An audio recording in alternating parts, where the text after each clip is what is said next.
going to, there we go, perfect. We've started our recording here. With that said, I also want to give a little bit of context for today's meeting.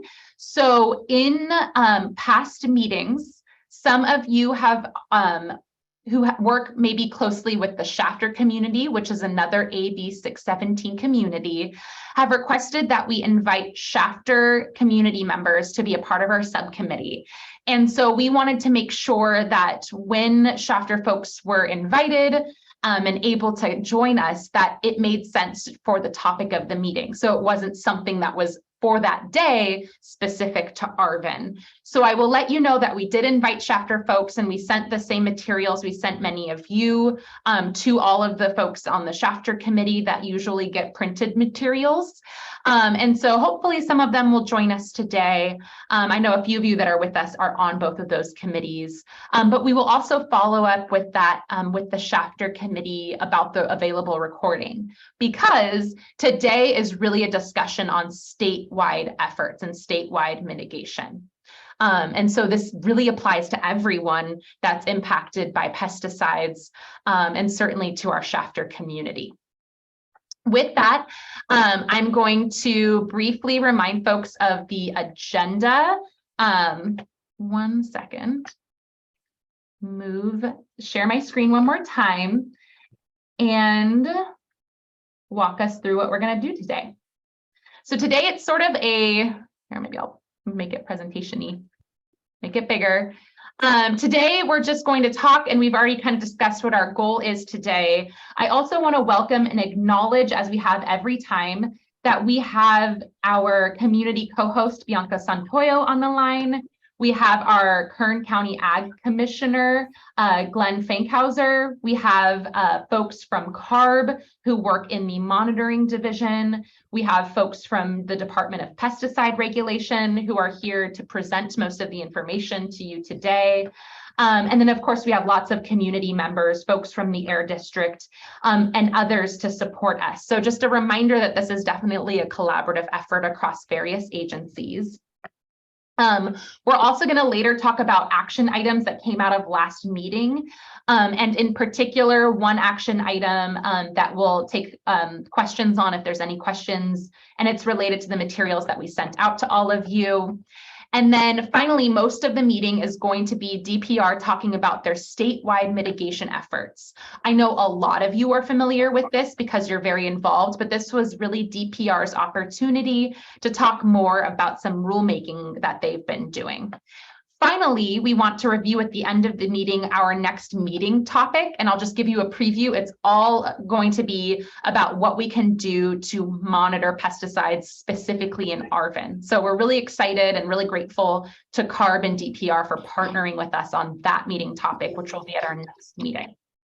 So that said, I'm going to stop sharing my screen, see if there's any questions about today's goals.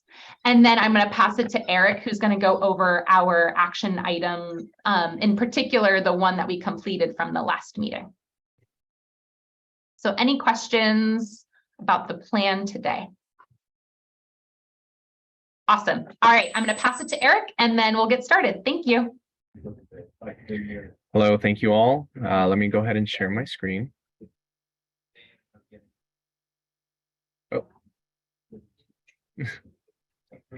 Let me. Were you guys able to see the action items? Okay. Yes. On my screen, it was showing something completely different. Okay. Can you all see that? Okay. Oh, okay.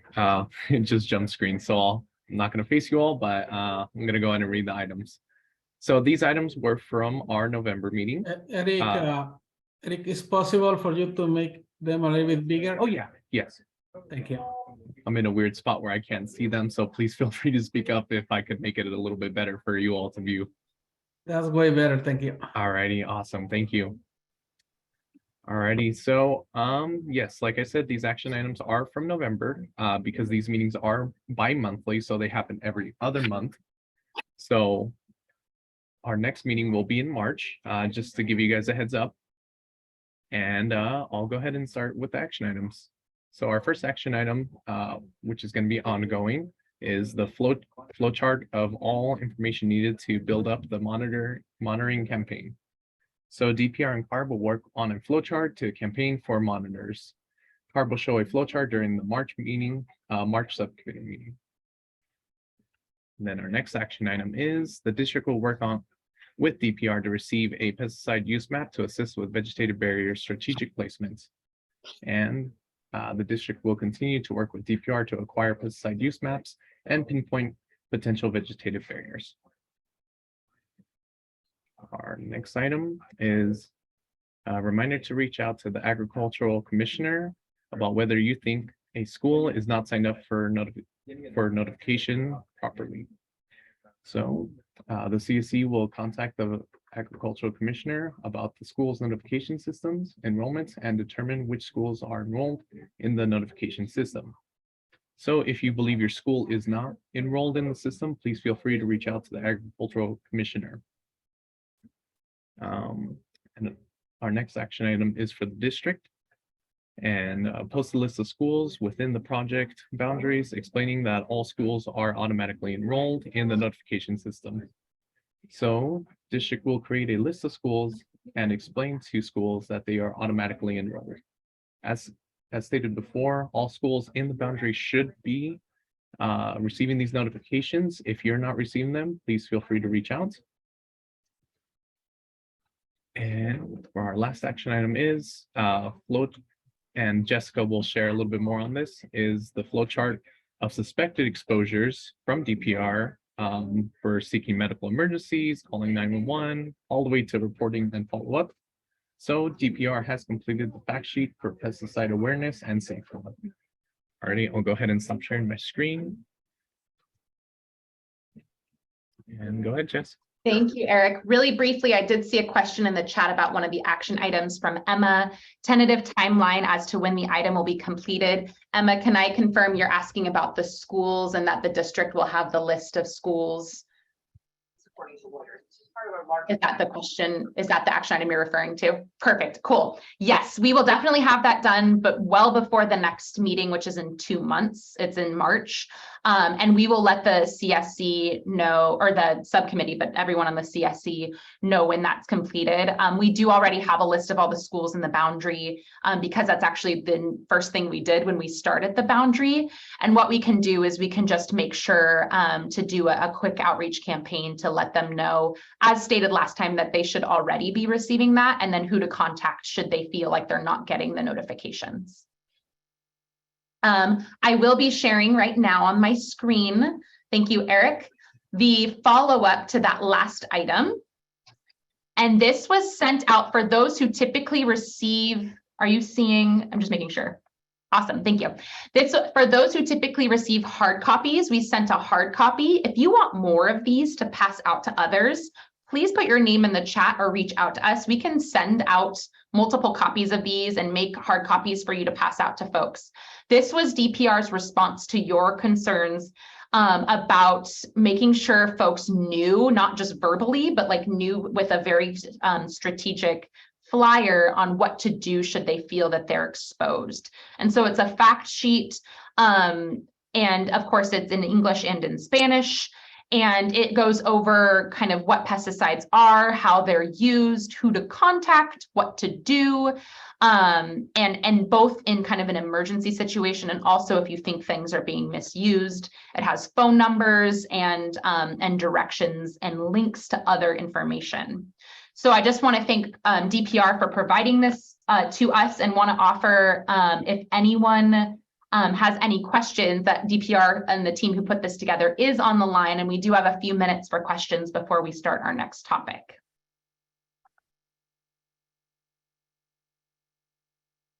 And excellent, I do see some of our Shafter friends are here. So hi, quick welcome to those from Shafter.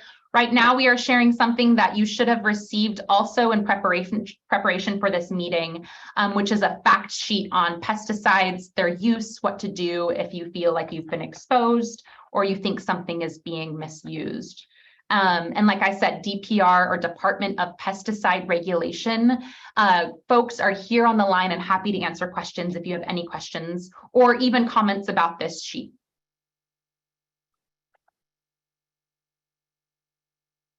Hi, Jessica. This is Emma. I have a quick question.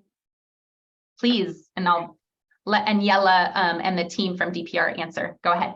Thanks. On the last bullet point in the green box, it says to contact DPR and the Ag Commissioner.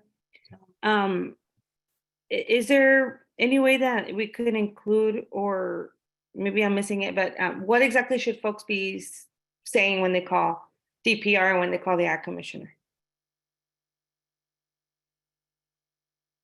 So the ask is either we can include that in the flyer, or if we can just verbally mention that right now, please.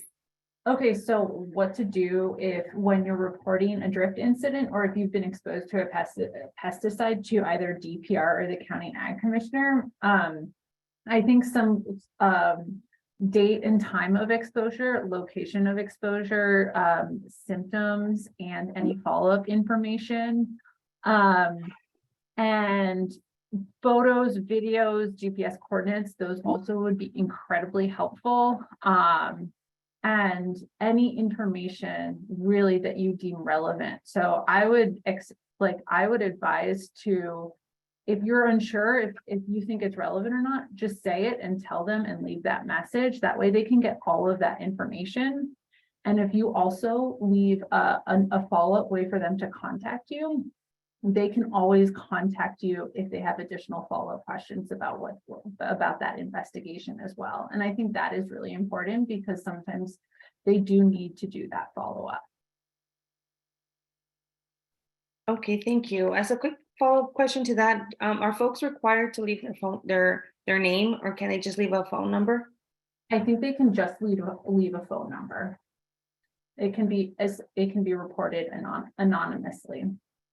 Okay, perfect. Thank you.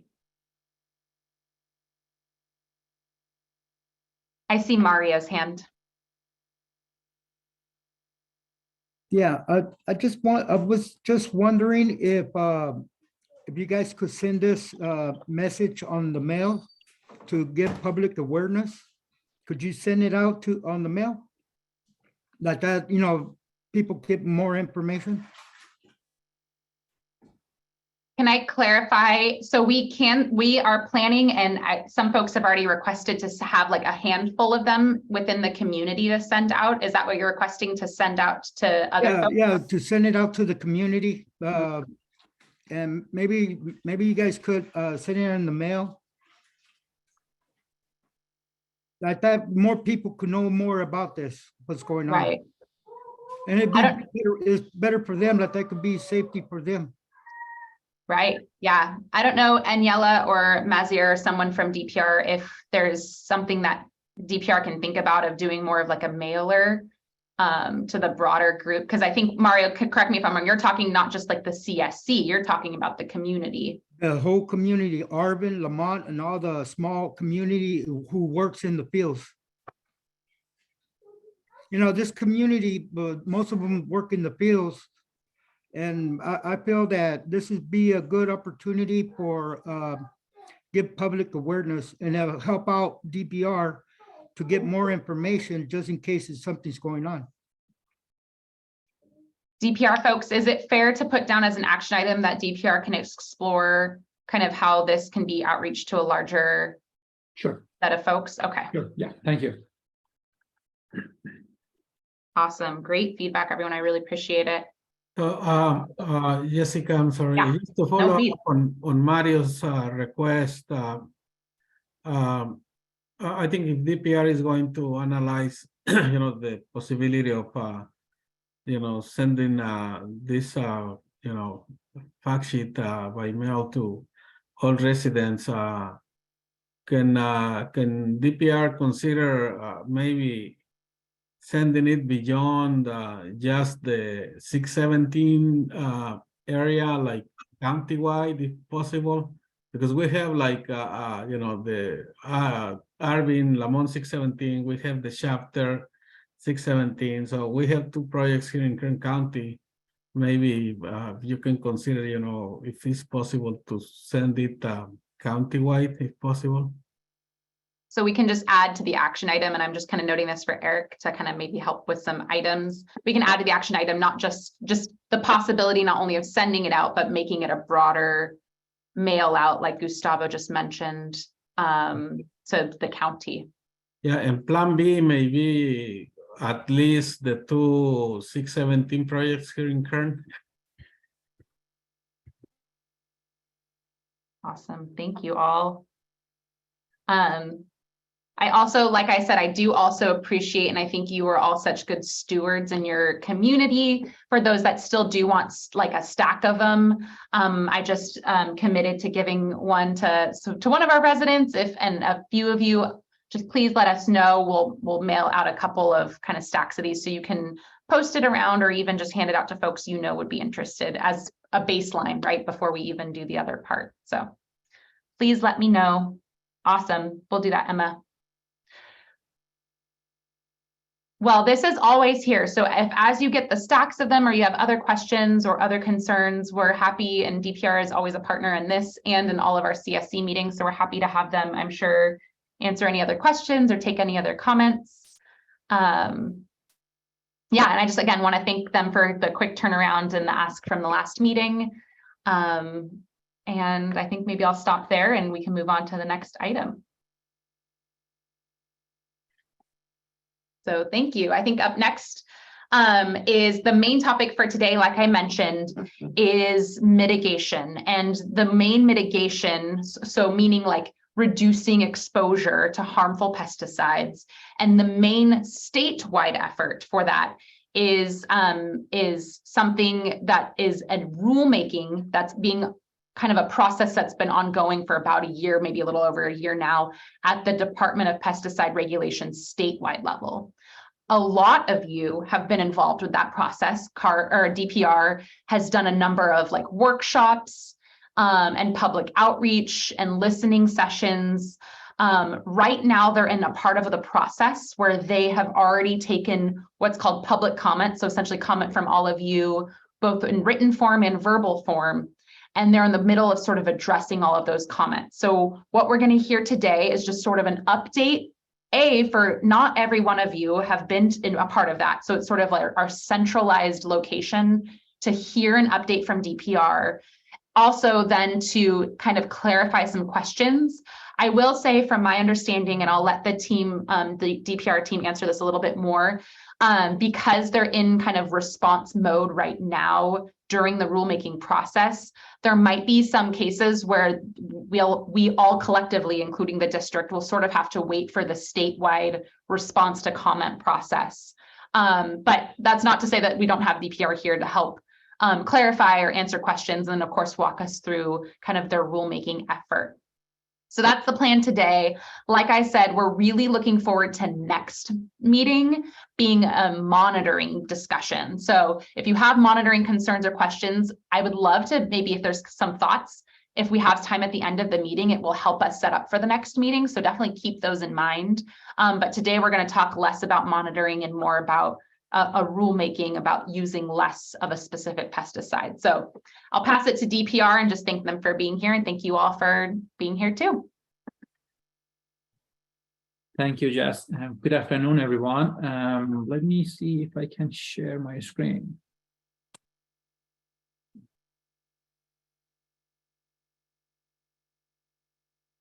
Can you tell me if you are seeing my screen?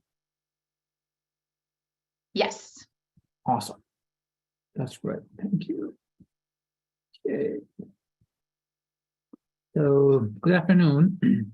As just mentioned, this is today we're going to basically give you a update or a summary of what happened in our rulemaking process. So what went into the regulation. So just a step by step of the items that we included in the rulemaking process. Let's start with some background about 1,3-D.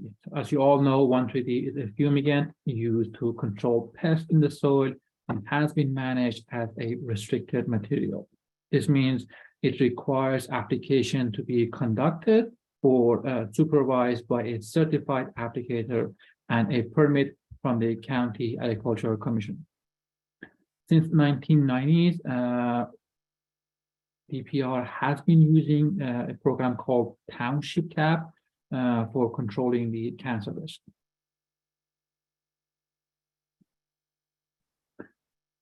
This slide presents the current 1,3D requirement for controlling non-occupational bystander risk.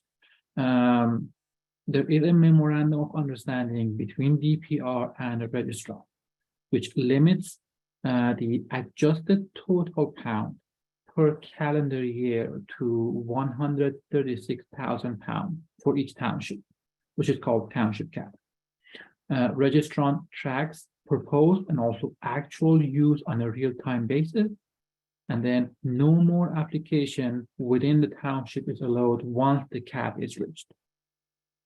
There are also requirements to product labels and DPR recommended permit condition, which include that no applications are allowed within the 100 feet of occupied structures. We should call it setback. The maximum application rate is 332 pounds per acre. And if TIF tarp is used, TIF tarp can be cut or removed only 9 days or more after the application. Application in December is prohibited, and soil moisture should be at least 25% of the field capacity, which is the label language. A lawsuit of Vasquez versus DPR challenged DPR township cap program as an underground regulation. To answer that lawsuit, DPR on November 7th of last year, DPR submitted a notice of proposed regulatory action to the Office of Administrative Law.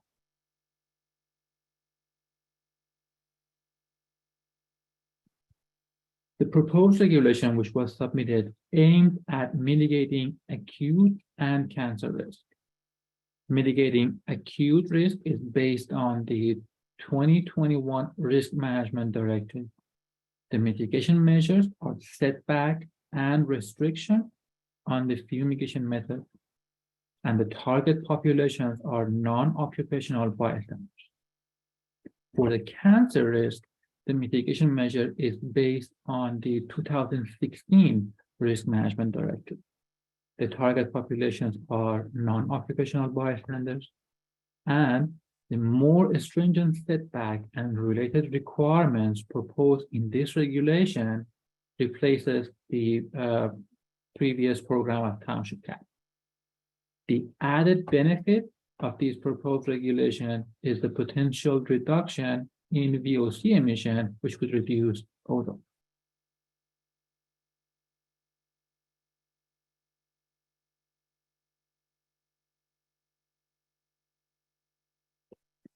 In the next few slides, I'll provide an overview of what was proposed during this regulation. Let's first talk about fumigation methods and their restriction. For TIF tarp application, there are specific requirements for the TIF tarp itself. The soil moisture is more stringent in this proposed regulation. There are 23 fumigation methods that are allowed, and this regulation provides a specific description and restriction for each of those methods. It also introduces new application methods with promising potential to reduce emissions, such as 24-inch deep injection and partial TIF tarp. Other requirements include an extension of seasonal restriction to November to February with a higher application factor. More stringent setback and related requirements also included in this proposed regulation. It also requires us to publish an annual report to evaluate the use and monitoring data and determine if additional restrictions are needed. Talk about TIF tarp requirement.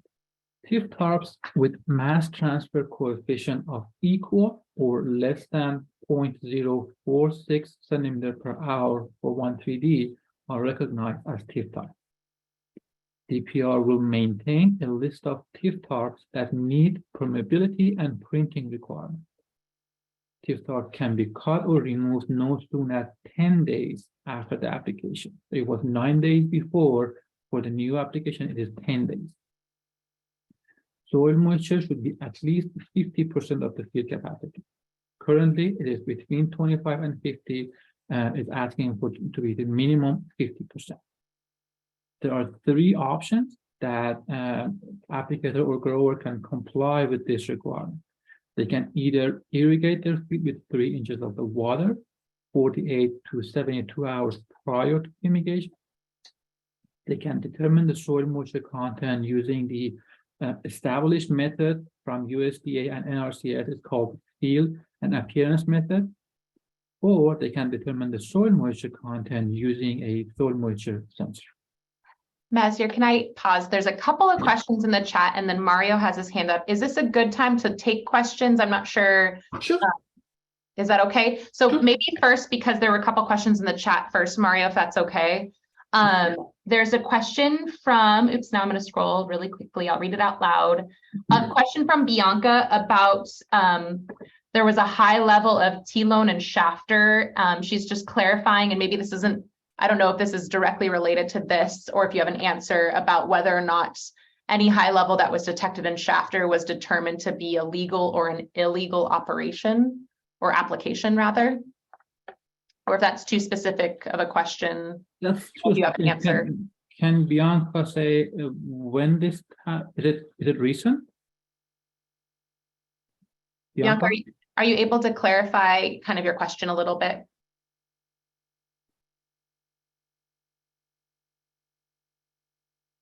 It's been 2 years since that application was done, but I was wondering if they ever found out if it's an illegal application or they found out who was the one that caused that high spike in shafter. So there is no way of pinpointing any sources. It's a complexity of the application, basically the environment, the atmospheric condition. There is no way of pinpointing where that come from any application, but to the extent of my knowledge, there hasn't been any illegal application. And here and Bianca, maybe both of you know certainly more than I do. I believe we had a follow-up maybe a year ago kind of about that investigation, and so maybe it's just worth, we can dig kind of that documentation up, Bianca. Because I believe DPR had sort of like a report on that investigation. My understanding was that when that application was done, yeah, the closest application was 7 miles away. So they were determining that the number of high level, it had to be an illegal application, or there was a lot of pound used in the area where the NOI had happened. So that was my question. Bianca, can I get back to you so I can go back to see all of those data and basically have a solid answer for you? But at the moment, I don't recall if there was anything that was illegal or higher than normal. Anything was within the range. But let me go back and basically go through that one and come back to you on the next subcommittee meeting. How about that?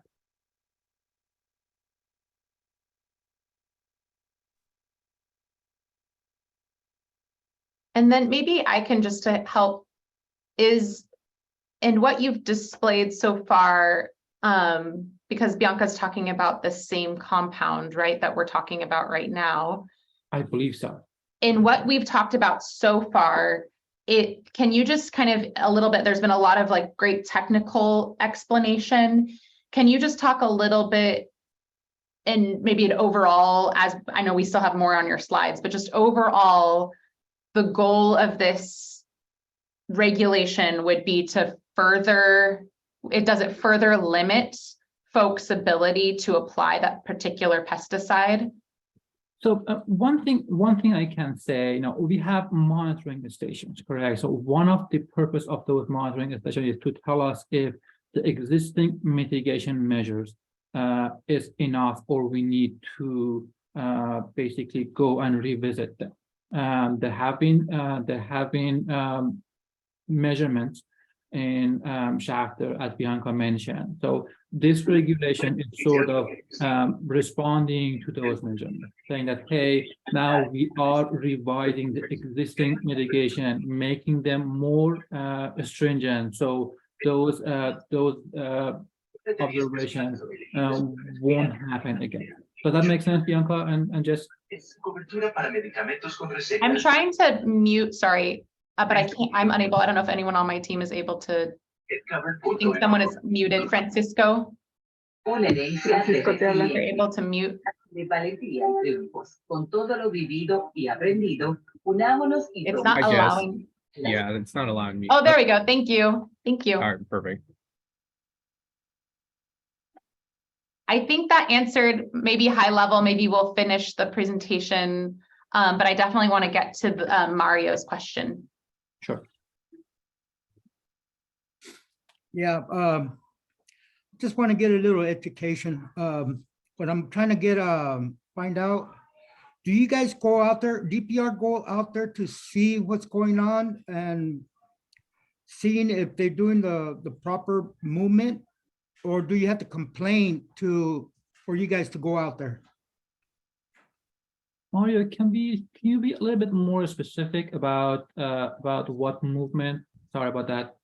The movement is that, do you guys go out in the fields to, keep tabs on the people who are putting pesticides, or you guys have to have a complaint for you guys to go out there? Yes, I think you said Glenn is here. Perhaps I can ask Glenn, because basically his office basically makes sure that all of those applications are happen properly.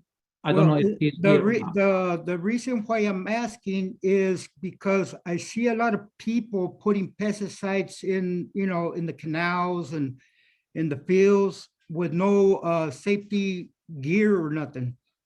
And I'm just wondering if you guys go out there to see what's going on. I mean, I see that almost every day. And I was just wondering why they don't follow the rules, giving these people, safety gear. If they are applying any pesticide, and pesticide has a label, that they have to follow those labels when they are applying a pesticide. But I'm going to open the floor for Glenn if he has anything else to add here. Yeah, of course, we're out doing random inspections all the time, but we also perform inspections based on complaints. Obviously, we can't be everywhere at 24/7. So if you see what you think is an illegal application or somebody that's not wearing the proper PPE, you have to make us aware of that so we can do an investigation. So we work not only on random inspections that we would normally do, but also based on tips that we would get from the public or anybody. Yeah, because I was seeing some people putting pesticides in the water, I think to kill the mosquitoes or something, or that the green moth or whatever they put in there.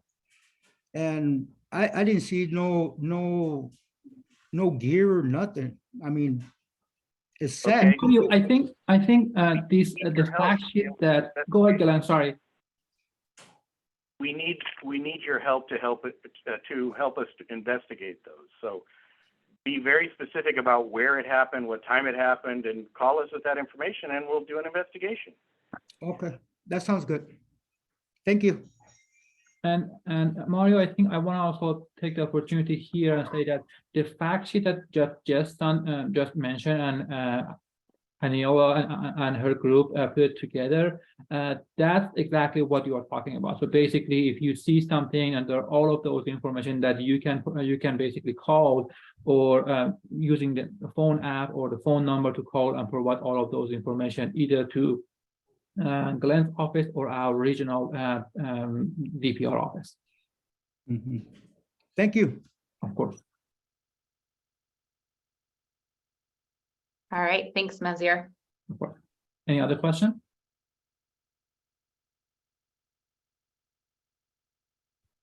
Okay. Moving on. Actually, the slide is done. I'm going to go to the next slide.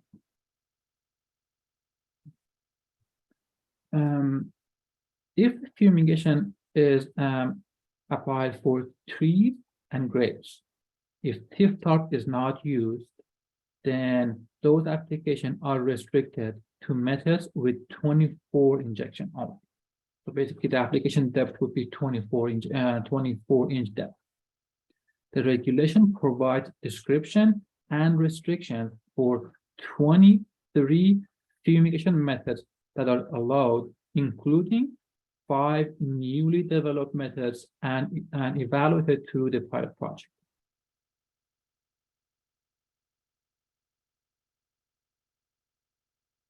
The next topic is setback surrounding occupied structure and sites that are occupied for 72 hours.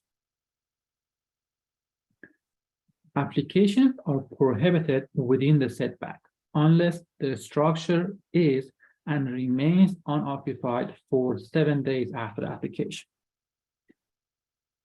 There's also another restriction is that there must be at least 36 hours of separation between two applications with overlapping setback. So if there are two applications that their setback are overlapping, there must be at minimum 36 hours separation between those two applications.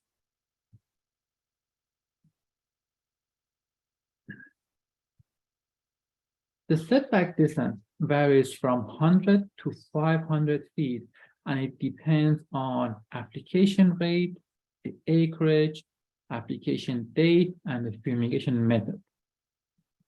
Few facts about those parameters. The application rate, the maximum rate is 332 pounds per acre. The acreage, the maximum size is of 80 acres. Application date, there are 2 seasons right now. One is from March through October, and the other one is from November through February. So the November through February is the one with more restrictions. And also the fumigation methods. So there are 23 fumigation methods that can be used to apply fumigants. And based on those methods, there are different setback tables for each of those methods.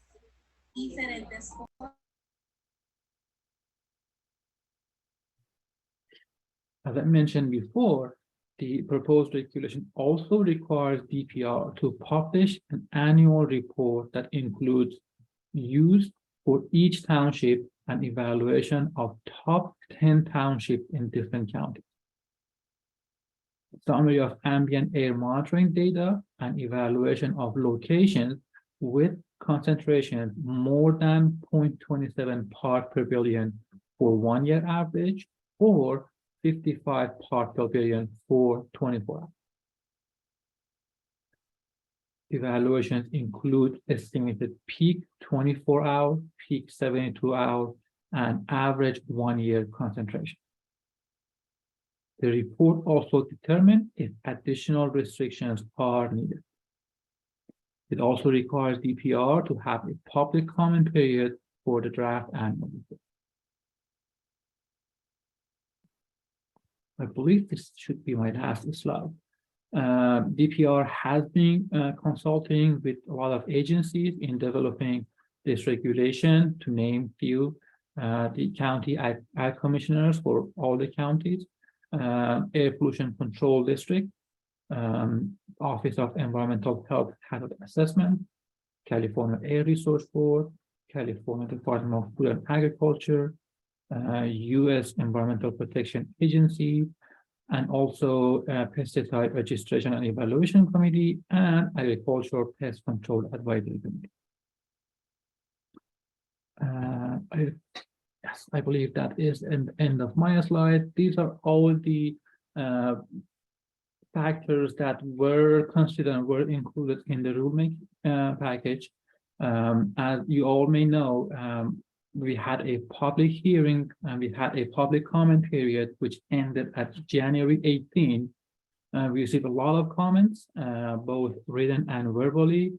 Right now, we are going through those comments, basically organizing them and answering them one by one. It it takes us a while until we are able to answer all of those questions. And after that, we'll be publishing those questions, those answers as well. I'm going to stop share here. And We do have a couple questions that came up in the chat. I'm happy to just read them out loud for you. So one question from Emma is, can you remind me which crops these fumigants are typically used for, please? fumigants are normally pre-planned. So basically, if they are, let's say, if they are establishing orchard like almond, pistachio, walnut, or if you go to the coastal area, if there are strawberries, sweet potato in around Merced County, is almost those crops that are susceptible to any pest in the soil, fumigants will be used for that one. Again, I'm going to open the floor here for Glenn if he has anything else specifically for Kern County, those crops that he wants to mention. Yeah, it's mainly used as a pre-plant, so pre-plant of trees, pre-plant of almonds, or it's used often in grapevine nurseries that grow nursery stock for grapevines as a pre-plant for the grapevine cuttings. But it's used in multiple applications as well. So I'm also going to drop in the chat the presentation that DPR gave last meeting, which has the breakdown of the pesticide use in the area. So it actually outlines how much annual use of 1,3-D compared to all the other types of pesticides, if that's kind of relevant to your question. Another question that came up, but I think maybe someone's answering in the chat. So Bianca, can you clarify the question that you had? I think Glenn was hoping to answer, but it maybe isn't quite clear. You're asking a little bit about the 23 measures and how folks apply. T-Lone, can you kind of clarify what your question is and maybe the team can answer? I wanted to know if the Ag Commission, when he receives the NOI, does it tell you what is the application going to be, or is it just the amount of that is going to be used in a crop? My question is because they were talking about the 23 measures. One question, if it has the application, how is the application going to happen in the crop? My department does what is called a pre-site on every fumigation NOI that we receive. And what that means is we take the information on the NOI, and in conjunction with talking to the applicator as well as visiting the field, we determine if they're able to make the application that they're putting on the NOI. And so as part of that, obviously we have to know what the method is and what the rate is, et cetera, et cetera. So we take all that information into account to determine whether it can be a legal application if they follow all the regulations. Do you document that when you approve the NOI, or it's a sign note that you do as in your department? How does that work? How do you make sure that everything's written down, or if it is or if it's not? Of course we document it.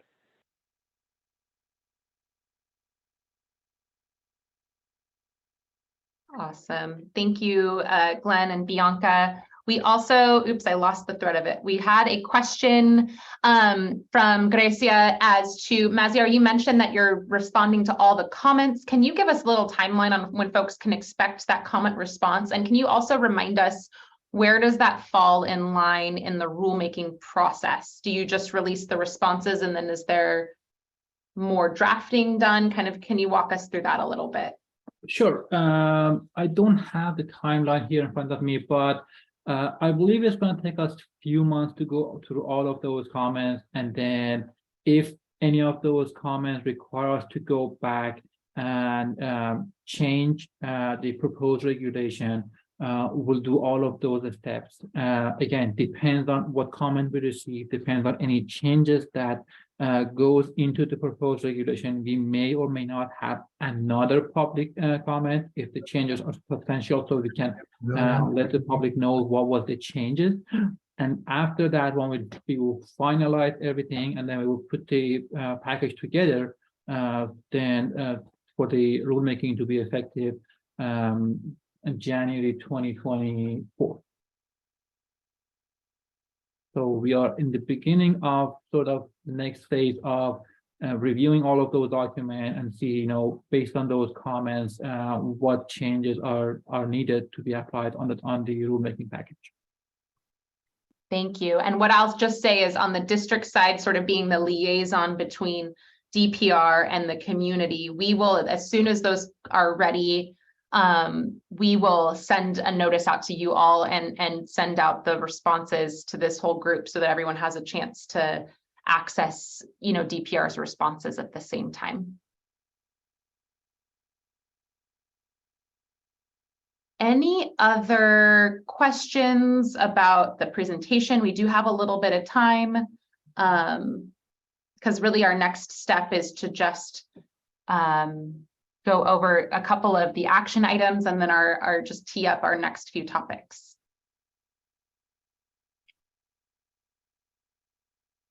We will be posting this presentation, and we will have some things that we're sending out to folks, so we can also send this presentation out to folks if they want a little more time to review it. Of course, via email, but then the folks that typically get mailed hard copies, we will send this out to you.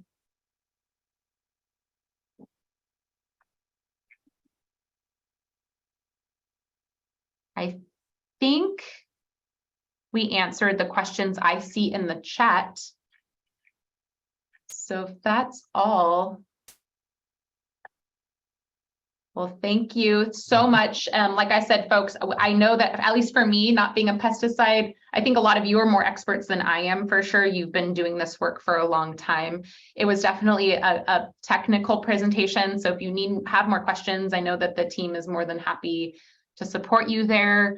I'm just going to review a couple of the things that we're going to do. A few of you asked us for a stack of hard copies. We will send those out of the emergency notification and kind of what to do if you feel like you're exposed, and to Mario's question and to Glenn's answer, what to do if you just see an application that doesn't look right to you.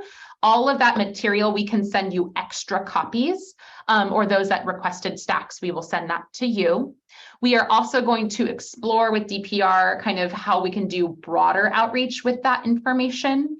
And then there was a request in the chat, so we'll make sure it's part of the action item, not only with a mailer, but maybe there's a social media outlet we can use through the city or county or other folks. So we're happy to explore that as well. And so those were kind of the main action items, as well as following up on the ones previously. I already mentioned to someone who asked earlier that the district will follow up about the list of schools in the boundary.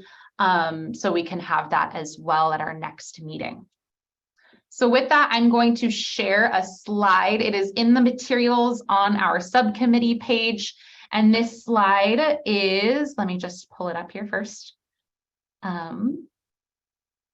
This slide is in the delaying here, but it's in the chat now. And I'm also going to share my screen.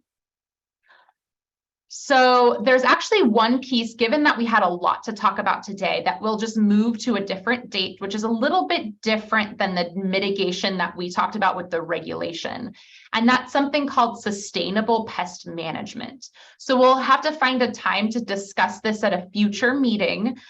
So don't worry, we did not lose sight of it. It is one of the action items in the SERP, and we definitely want to talk about it.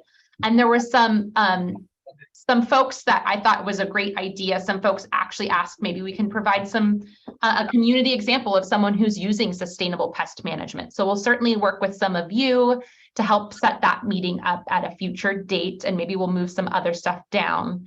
That said, we have been talking for a while, And many of you had the question the last meeting, and it's one of our action items, is to address the pesticide monitoring question. Oops, I'm getting someone's feedback. Oh, here we go. I don't know if we're able. Francisco, are you able to mute?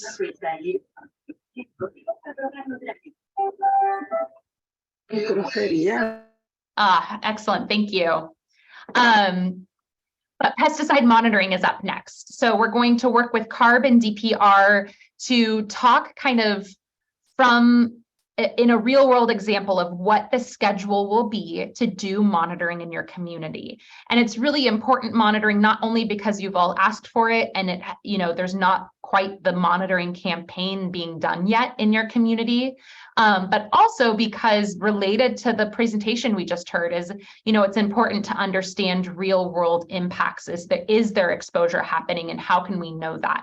So there's a whole process that we talked about last time where DPR, as they did last meeting, collects all the information about pesticide use from the ag commissioner. They work together with the WIHA to just understand and of course their own knowledge base to understand pesticides, to understand timing, to understand when and where pesticides are being used throughout the community. They have a map that they shared last time.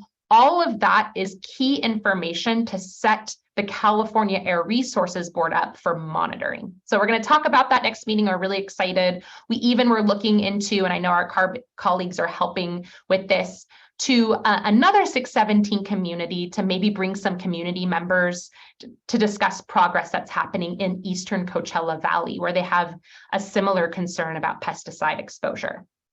We also have many other different topics at our every other month meeting. So future topics include pesticide enforcement. Hopefully by July, we have feedback about those comment responses, and we can talk more about the mitigation efforts. And then of course, we also have that sustainable pest management discussion.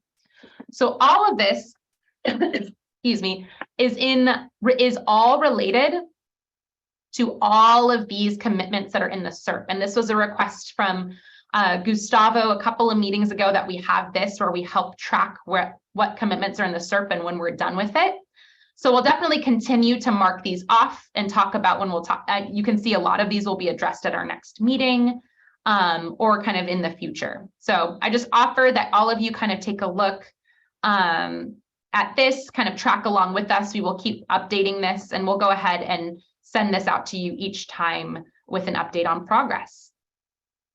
Are there any questions on progress or process with this item? And definitely some of this might be, like I said, we'll have to change some dates because we didn't get to talk about sustainable pest management today.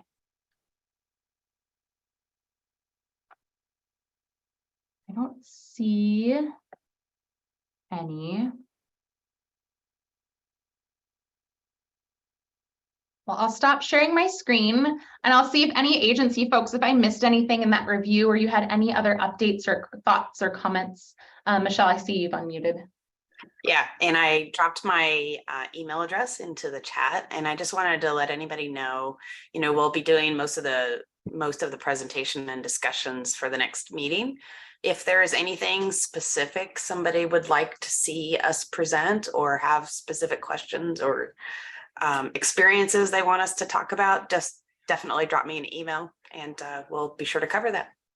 And I'll also offer, we do technically have till 5:30. So if folks are interested right now in talking about or asking questions that might not be answered right now, but maybe answered at the next meeting, specifically about monitoring, Michelle and the team that's here would be more than happy to take those. So I'll go, I see CRPE EJ raised hand. I don't know if that's Gustavo.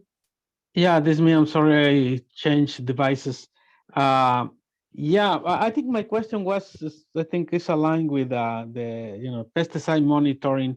It was not clear for me in your explanation, Jessica, when this topic will fall, but I think we should prioritize this one if there is going to be pesticide monitoring project to try to plan it sooner than later. I think if we can put that on top of the priority of the things we want to talk, that will be great. So we can start planning, where, to implement those monitoring projects. So we have that data to start, implementing some mitigation measures. Yes, I think we all agree it is our very next topic. Yep, so that it will be our very next topic. I totally hear you. And yeah, it seemed like it was really within all of the topics. Monitoring and notifications were kind of the two big topics from the SERP. So yep, we are doing it at our next meeting, which is our March meeting. Are there any, in the meantime, I guess we can say if folks want to, this was the end of our actual agendized meeting. So maybe we can kind of just sign off if folks need to get going. But like I said, we do have time, and us agency folk, we're all here and available for the next 20 minutes. And so if you have any thoughts or questions or things you'd like to make sure are included or addressed at the next meeting, you can either let us know now, you can let us know in the chat, or you can just ask a question. Annabelle. Sí, buenas tardes. Si ustedes recuerdan, nosotros pues ya tenemos bastante con esto, más de 3 años. ¿Cómo ya están planeando todo esto, pero qué prioridad le están dando a la información a los residentes? O sea, la notificación para residentes, escuelas y todo. Ese es un punto, pienso que antes de poner en claro todo esto de las pues, pesticidas y todo eso, eso es lo más importante para la comunidad. ¿Se ha quedado al olvido o le están dando seguimiento? Gracias. Maybe Maziar, can you remind us the timeline for the statewide notification? And just for context for this group, Annabelle is totally right that Shafter has been a 617 community for a few years, even longer than Arvin, Lamont. And so one of the things we've been talking about with that group that's really led us down the path to where DPR is now is that we're less than a year away from notification, a statewide notification system. Is that true, DPR folks? To be honest, I don't, because my program is not in that work group. We don't know about the timeline of where they are right now exactly. So what I can do, that's what I can do, is that to go back and get some information during the next meeting. So I will have some update about what has been done, where are they, and what's the timeline for that. Awesome. And maybe if we can get it before next meeting, I can even just send a quick email to the team on that. From my understanding, and we've talked about it a couple times, and I respect, we asked Maziar to be here and present because it was specific to the mitigation efforts, and that's kind of his expertise. But from my understanding, rulemaking is due by the end of this year to be implemented in 2024 for notification. And so that's kind of what Min has talked about a couple times, and I'm seeing kind of a thumbs up from Glenn. So I think that's everyone's understanding. To Annabelle's point, though, one of the things I want to make sure that we're able to do is if there's materials, I think today was a good example of, as we wait for mitigation and notification efforts, there are still other ways to protect folks. And that's really, I think, where those flyers are really handy, just to let folks know what to do. And so, Annabelle, we can send you more of those flyers, but also do better outreach to, as the action item we mentioned, see what DPR can do for broader outreach and what we can do to partner with folks for social media outreach about exposure and what to do.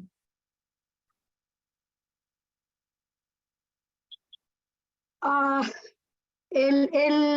notificación de papel no ha sido un 100% aceptada, menos ahorita con la lluvia, todo lo que queda en el buzón queda remojado.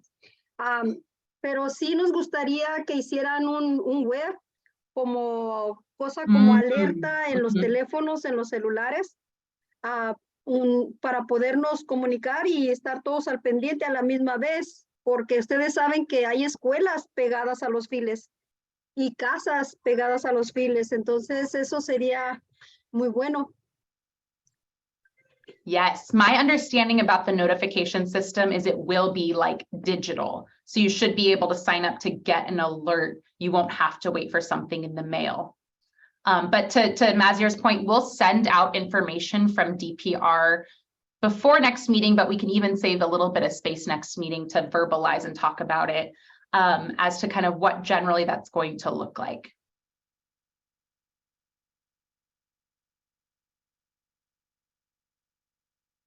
Awesome. I have not been paying attention to the chat. I think there might be some.